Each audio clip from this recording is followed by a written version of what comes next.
Everybody, this is Dr. T. Thank you so much for tuning in again. We are now continuing the GW5 introducing the speakers. And right now, we are now talking to Ebere Okoye. She is, all things wealth building. She's a real estate investor. She's a CPA. She got it going on. She's a bomb.com. And one of the things that I love, the name of her business is the Wealth Building CPA. And you know how we always talk about branding and you need to let people know exactly what you do? You cannot go to the Wealth Building CPA and not know that Ebere Okoye is the Wealth Building CPA. So that's what I'm talking about. Thank you so much, Ebere, for joining me on today. How are you? Thank you, Teresa. Thank you so much for having me. I am very excited, very, very excited about this conference.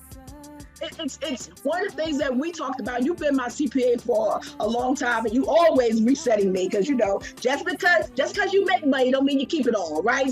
And she's always the one. You are spending too much. You're not making enough, and all of that. She tells you the real deal. And one of the things that I always tell you guys is that anybody can tell you anything. You can buy a guru course. You can do whatever.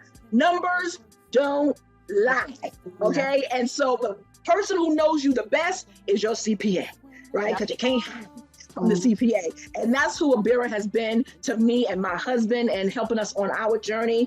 And so I'm very excited about her being a faculty member at GW5. And she's going to be talking about wealth building strategies, but more importantly, crafting your strategic wealth plan for abundance. Because we're always talking about generational wealth, building generational wealth, breaking the chains of generational poverty, one business at a time. And that's what it's all about. So Ebere, let's kind of jump in about strategic wealth plan and that being a game changer. How will attendees be able to craft their plan that aligns with their aspirations and help them pave the way for their lasting financial abundance? How would you say they could do that? Yeah, very good question. Because one of the things that we've noticed is that a lot of people have like an emotional affiliation to like wealth building. Everybody wants to build wealth. The question is, will you actually get there? And what we've noticed is no matter what the gurus say in front of the room, it all boils down to, are you able to align your actions with your values? And in aligning your actions with your values, you need to look at the skill sets that you have. How much time do you have? What kind of skill do you have? How much money are you making? How does that align with who you are? One of the things I love about wealth building, whether you're doing stocks, real estate, business, anything, any of these can work if you do it on the right foundation. And so one of the things that we're going to be teaching people is get your foundation right. Do a financial needs analysis. Do a core value analysis. Do a legal analysis. Analyze everything you have, point T today, and then come up with a plan with a wealth builder, such as whether it's myself or with Teresa, on where do you need to go from point A to point B. And then it's just a matter of working the plan. A lot of times what we've seen is people just jump in, maybe like jump into real estate or start a business and don't have a plan. And then they, 95% of businesses fail within the first 5 years. It's not because that business idea was not going to work. It's because there was not a strategic plan and a hand holding to say, hey, these are the kind of bumps we'll expect along the road. How do you mitigate your risk or manage your risk so that you can get to your destination of eventual wealth building? And one of the things that you touched upon is like the foundation piece. And we know that education is important, right? So I want to premise this, right? I want to say it slow. Education is important. So you have people going to these courses and going to these boot camps and workshops, and everybody is selling everything under the sun. And we know that there's great ideas out there, right? But without that foundation, right, knowing where you are right now, where you want to go, what your skill set is by that needs analysis, so you know how to fill that gap. Right? Exactly. And that's the problem. And implementation, because the other thing could be you have the plan, you have the goals, you have the skill set, you have everything, you've heard everything in front of the room, but what do you need to do tomorrow to be able to implement the plan? You have a lot of people where they're stuck on setting up the entity, but there's a deal that just came through and you didn't take advantage of that deal, and that very well could have been what launched you into your wealth building. So knowing how to navigate the daily challenges of wealth building and knowing what comes first. Crawl, walk, run. That's one of my mentors, one of the things that my mentors have said. And a lot of people don't know that. So being able to distill it to a place where they can understand it. Because you get so overwhelmed hearing a lot of things from the front of the room. But when you go back, you have like these 5 boxes of information, but you don't know how to implement. And so the role that we play is really breaking it down in such a way where you are now able to implement no matter which strategy you choose. And one of the things that, we're going to talk about, and I'm going to ask you this, is since wealth building requires careful planning, right? And we already know that nobody likes to plan. They like the end results of what the plan can do, but nobody really likes to sit down and do the planning because that's the boring part. Yeah. So could you share insights on how attendees can develop a personalized wealth plan that can cater to their unique goals and circumstances, like just a little simple, personalized strategy that can help them? Yeah, so one of the things that we look at is like how much money you have, how much time you have. Let's just say somebody decides that they're going to pick real estate. Well, there's 15 different real estate strategies out there. So with the 15 different real estate strategies out there, which one fits your specific situation? There's people who buy and hold may work for them, but there's other people where you got to start with notes. There's other people where wholesaling. There's other people where rehabbing.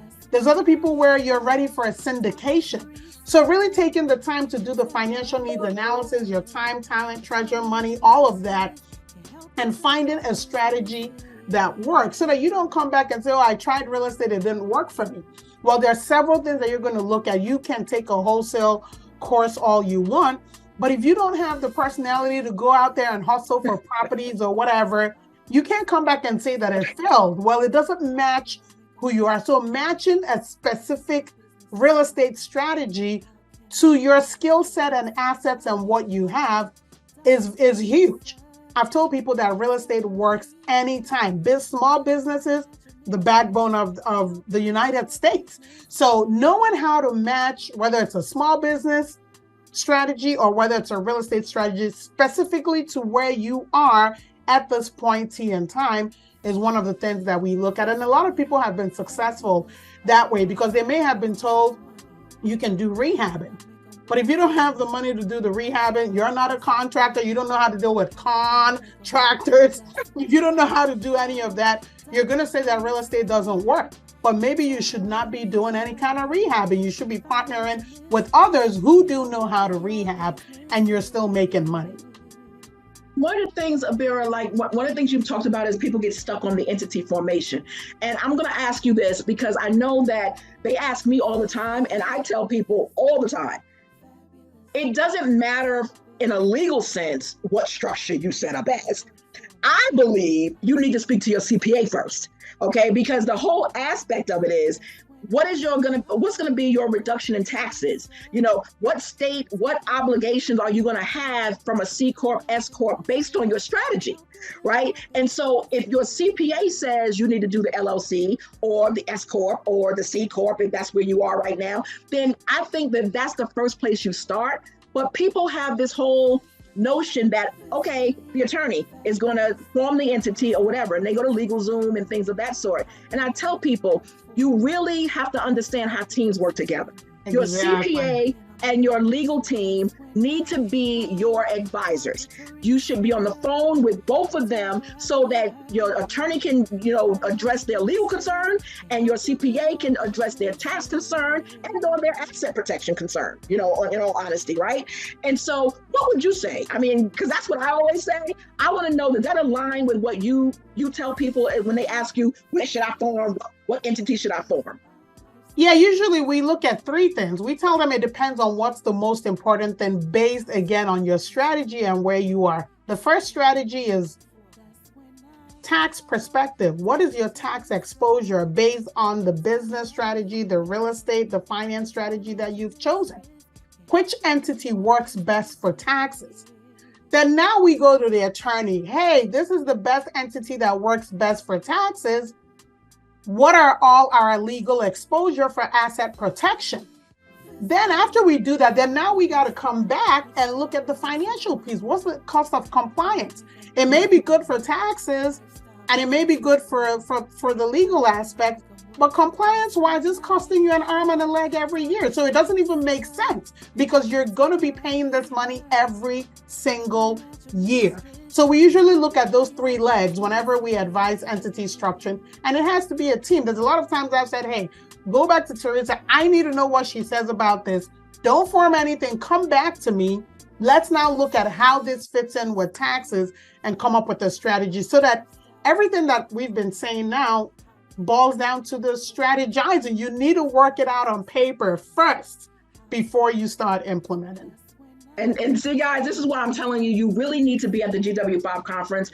And I know you always hear from me. You know, you probably hear from Coach Moore. You probably hear from, you know, a lot of people, you know, in the space. But I'm bringing my inner circle. I'm bringing my wealth builders, my planners, people who I go to and rely on to give me advice. Because one of the things that I'm gonna, you know, tell you guys, because I know you sent it in as a question.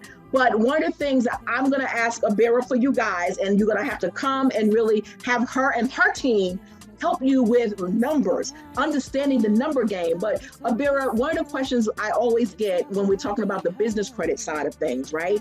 So when they're forming their entities, a lot of people, if I got a husband, we're going to do 50-50.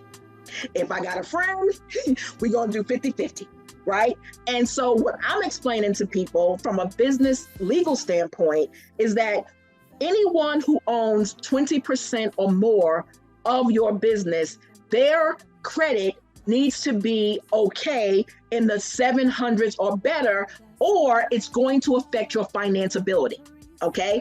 And so I tell people, just don't be just trying to form things with friends and husbands in them until you understand that needs analysis, where you are, where you want to go, because it really can help you slow down. I mean, it's not going to help you if you have to slow down because credit is not where it needs to be. So if you had somebody, the attendee's going to come with their partners, their spouses, right? Going to be in the man cave, in the mortuary. What will you tell individuals? One got a 500 credit score and another got an 800 credit score. They want to do an entity together, right? What would you advise them from a tax perspective? Is that a good thing to do, or what things would they need to look at before they make such decisions? Because that's who's coming to the conference. It's very simple. It all boils down to strategizing. I actually had somebody send me an email this morning. They're a 50-50 partnership.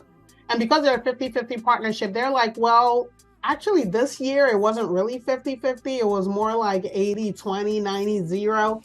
Are we able to go back and forth? And I said, good question. That is why the real estate operating agreement that we use is real estate focused. It allows you to make special allocations.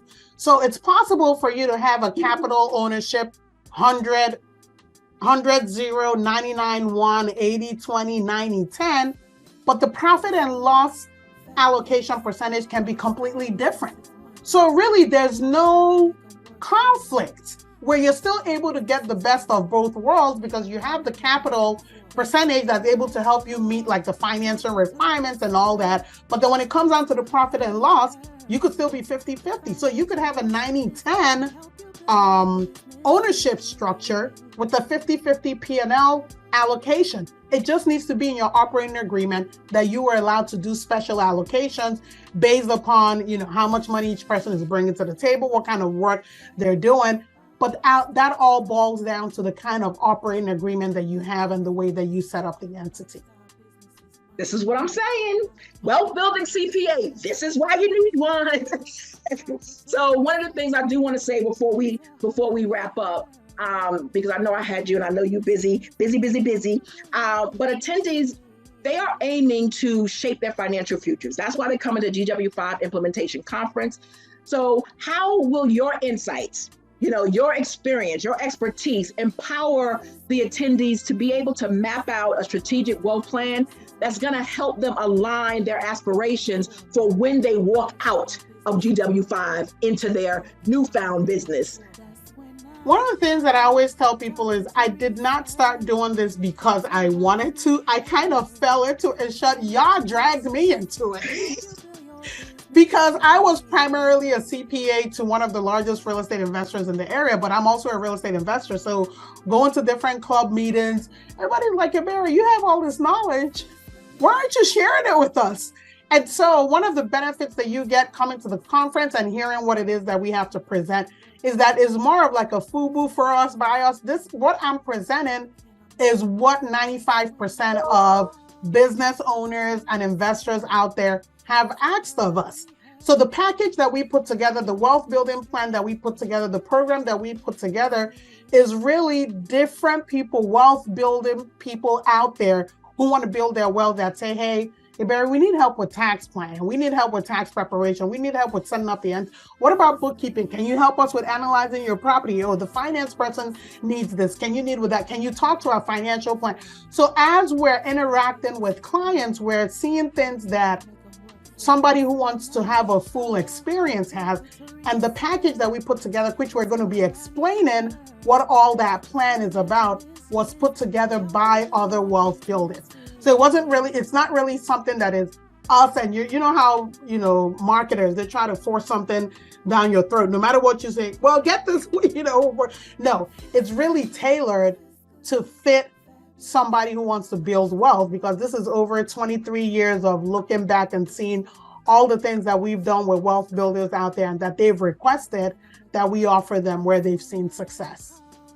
And this is why the GW5 Implementation Conference is something that's different and unique, because we start at 8 a.m. and we end at 11 p.m. We got the awards gala on Saturday where you're going to be dressing in your finest attire. And it's just going to be something that, you can celebrate where you are, celebrate where you want to go, and celebrate with your peers. We have media, we have legal, we have finance, we have real estate. We have all the industries represented, but everyone's coming to learn the next. No one's coming with that, I know everything. There's always something to learn. So if you haven't gotten your ticket now, it's GW5Conference.com. If you can't make the whole conference, you might just want to come to the gala. The gala is only $200 for Saturday night, starts at 7, ends at 11. You'll have a great time there too. But I encourage you to come the full 3 days, because you're going to learn how to build, grow, master, and leave a legacy. It's all about generational wealth. Generational Wealth Zone is about building generational wealth, breaking the chains of generational poverty, one business owner at a time. I want to include you into the family. We're inviting you. Ebere, as a faculty member, we're inviting you. This is the first of many to come. So we encourage you to get your ticket. Any last minute words you have, Ebere, for anybody? Yeah, one thing that I can definitely tell you is I want to see you there. For many reasons. This is how I started. This is how all of us started. We started by going to these different meetings, mastermind meetings, learning, and being where we are today. I would not be where I am today if I was not around a group of people who were like-minded, sharing the same information, where you're able to, they help you to pick out what's real and what's false and what's just people just smoke and mirrors, just trying to confuse you with a lot of information. I would not be speaking at the GW5 conference if I could not stand behind the organizers and the people that are there. The information is going to be genuine. Nobody's going to be trying to push anything on you. You're going to get information to help you make the right decision for wealth building. And that's what I want you guys to know. It is a family reunion, right? So you the cousins we ain't seen before. We're the cousin we ain't meet in a long time. But this is what it's going to be about. It's going to be so much fun. Go onto the conference website at GW5Conference.com. Get in where you fit in. We love to see you there. Without further ado, this is Dr. T, your favorite legal business and real estate strategist. And I look forward to seeing you at GW5. Have a good one now. Take care. Bye-bye.